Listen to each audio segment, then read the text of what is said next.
سوال دیگری که آمده است میگه قرآن را بدون استاد میخوانم ولی از تلفن میسنجم برای خطاهایم. آیا درست است یا نادرست؟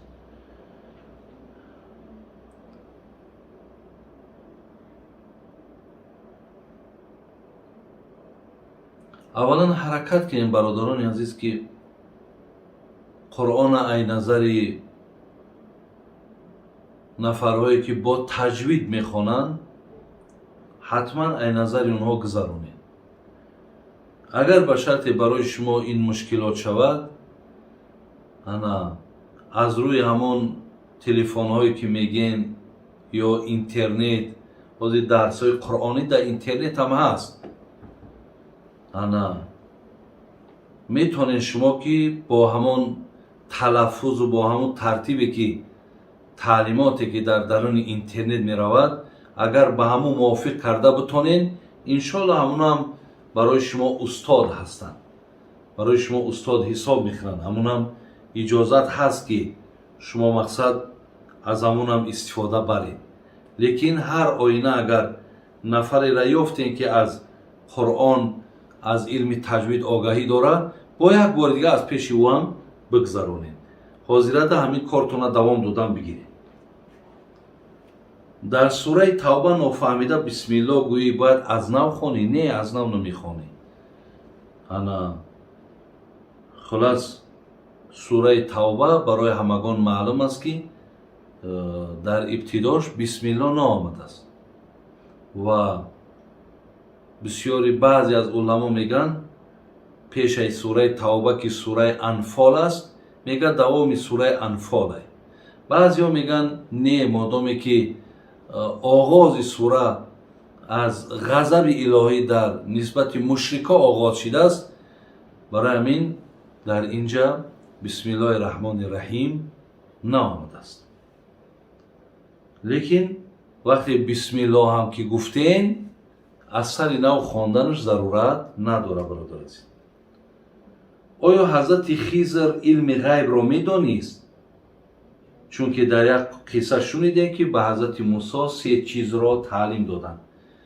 بله برادران عزیز و گرامی، آن تعلیماتی را که خضر به حضرت موسی داد میدانیم که علتش در چی بود.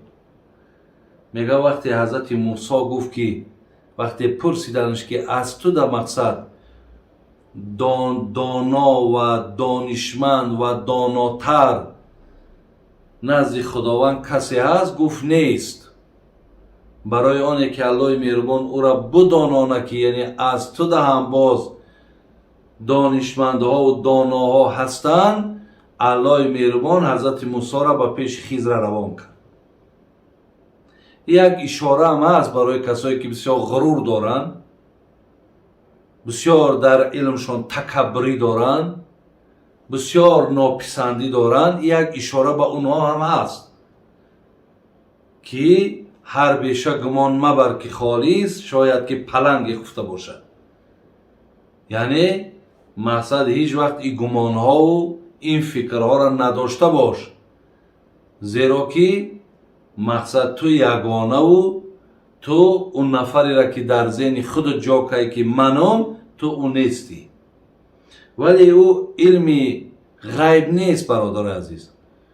او علمی بود که الله مهربان به خضر میگو و خضر انجام میداد. علمی غیب هیچ کس برادران عزیز، نه پیامبرها، نه ملائکه ها، نه حضرت خضر، هیچ کدام اینها علم غیب نداشتند. علم غیب فقط این خاصه الله است، این مال الله است برادر عزیز. برای همین کسی اگر از غیب گپ میزند شما وای باور نکنید. اگر گوید من غیب میدانم وای مسلمان نیست.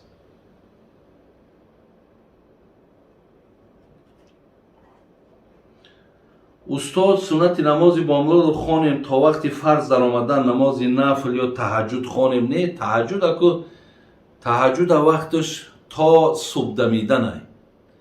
لیکن وقتی که نماز شما میرید صبح که دمیدگی باشد شما دیگر تحیه مسجد هم خوانده نمیتونید، یا شکر وضو هم خوانده نمیتونیم، برای که اینا نمازهای نافله‌اند. در مذهب خودمون وقتی که صبح دمید فقط سنت خوانده میتونیم، نمازهای نافله را خوانده نمیتونیم. همچنان بین عصر شام هم همینه، بین عصر شام هم نمازهای نافله خوانده نمیتونیم. آیا موش، کلاس و دیگر جاندارهایی رو که در خانه است کشتنشان جایز است؟ اگر بینی که یگان خلل زیان میارد، البته موش کو در درون خانه که جا گرفت و حتما باید کشته شود، به خاطری که وای به حد زیان میارد. برای همین کلاس هم اگر به شرط میبینیم که امکانی از خانه بیرون کردنش نباشد، اگر کشت هم گناهگار نمیشود. نماز نفل را در کدام وقتا باید خوانیم؟ هر یک وقتی که برای بگیم وقتی مانع نماز نباشد، مثل نو آفتاب طلوع میکند یا مثل زوال، یعنی در بین آمدن آفتاب یا وقتی نزد غروبش، همین وقتا بگیم وقتای خواندنی هیچ نمازی نیست. یا نمازهای نفل گفتم از خیلی پیشتر، همین صبح که دمید تا آفتاب رامدن ما نماز نفل خوانده نمیتونیم. یا اگر نماز عصر خوانده باشیم، بین عصر بین شام هم نمازهای نافله را خوانده نمیتونیم. خب در جنازه روزها اشتراک کنی جایز است؟ اگر به شرط روزها برادران عزیز همسایه‌های شما باشند، رفیقای شما باشند، همکارهای شما باشند، شما برای یک تعزیه بیان کردن، یعنی به خاطری که مادرت گذشته، پدرت گذشته، شما اگر رفته در همونجا همچون نفری نزدیکی او، همچون همکاری او، همچون مقصد بگیم چی از همسایه او، وقتی میرین در همونجا میستین، رنگی چقدر در جنازه خودمان برای تعزیه میآیند. اگر کم بغل باشد یگان سومک یاردم که اینا یک بگیر مقصد در یگان کاروبار زندگی صرف کو، اینها هیچ گناهی نداره برادر عزیز، اجازت های. استاد، شخصی که مسلمان است ولی گناهگار او را به دوزخ میپرتویند، در آنجا دائمی میماند؟ نه، هر یک نفری که اگر در دنیا گوینده لا اله الا الله هست، این ابدی در دوزخ نمیمونه برادر عزیز.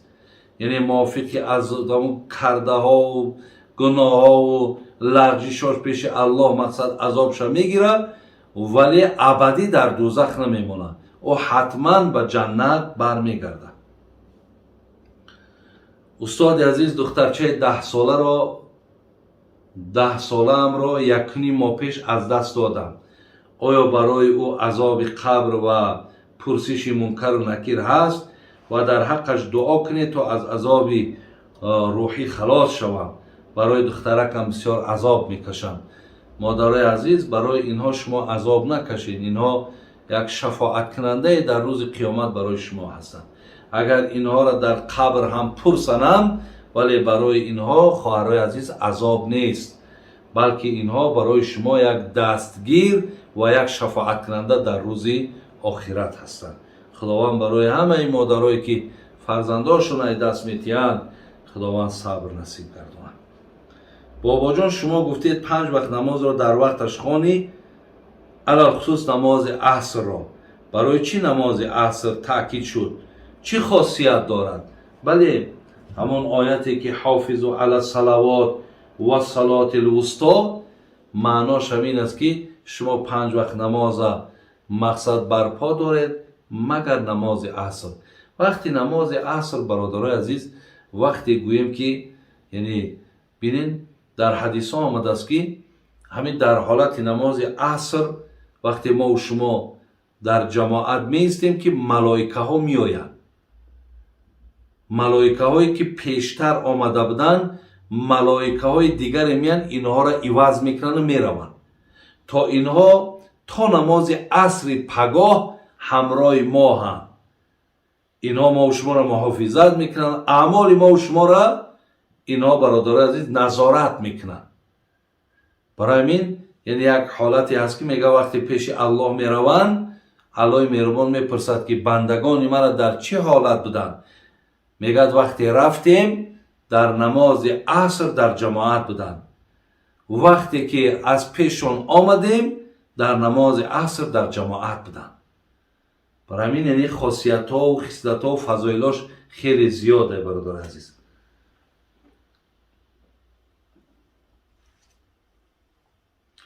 در بین دو عید با آب زمزم نکاح کردن درسته؟ اگه آبی که در نکاح میمانند این عادت و عرف ما هست. چی آبی که ما نمانیم برادر عزیز فرق ندارد، این عرف هست. لیکن بین دو عید نکاح کردن توی کردن اینو اگه گناهی نداره. نام اسلم چی معنا داره؟ اصلا به معنای تسلیمه برادران، یعنی تسلیم شده در دین اسلمه میگن.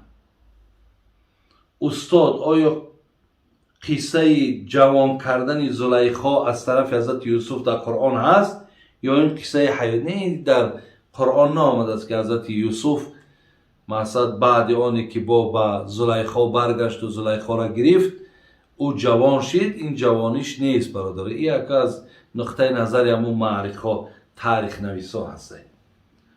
دعای قنوت از کدام سوره گرفته؟ این دعای قنوت از سوره گرفتگی نیست برای این دعا هست برادر عزیز. این دعای هست که ما و شما باید این را مقصد همیشه خوانیم. در درونش بی نهایت درون دعای قنوت بی نهایت طلبه ها و خواهش های خیلی نیکی وجود داره. این دعا هست برادران. خب آیا در قرآن سوره بسم الله هست؟ نه، سوره بسم الله نیست. فقط همین کلمه یا جمله بسم الله الرحمن الرحیم در سوره نمل در سوره مورچه آمده است.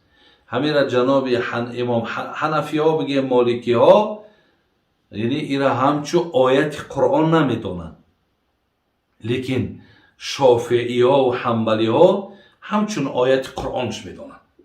بسم الله الرحمن الرحیم. استاد جان جای کارم در دنغره است. از روز دوشنبه تا جمعه در همانجا بعد نماز جمعه به خانه می روم.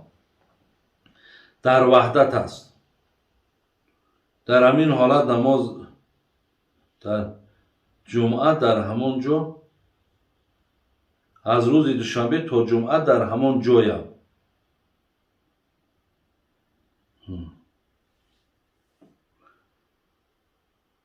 در وحدت در همین حالت. این برادر ما ای وحدت بوده است، جای کارش در دنغره بوده است. یعنی مادامی که ما میگیم اگر 90 کیلومتر از این دم پایان هم گرفتن بالا هم گرفتن، اگر به شرطی که ما و شما طی کنین، مقصد ما اگر به شرطی تا 15 روز باشد ما نمازمون رو قصر میخونیم. یعنی اگر در دنغره می مرده خانه نداره زن نداره در همونجا نمازش قصر میخونه، یکی خانه و زنش باشه در همونجا پره میخونه.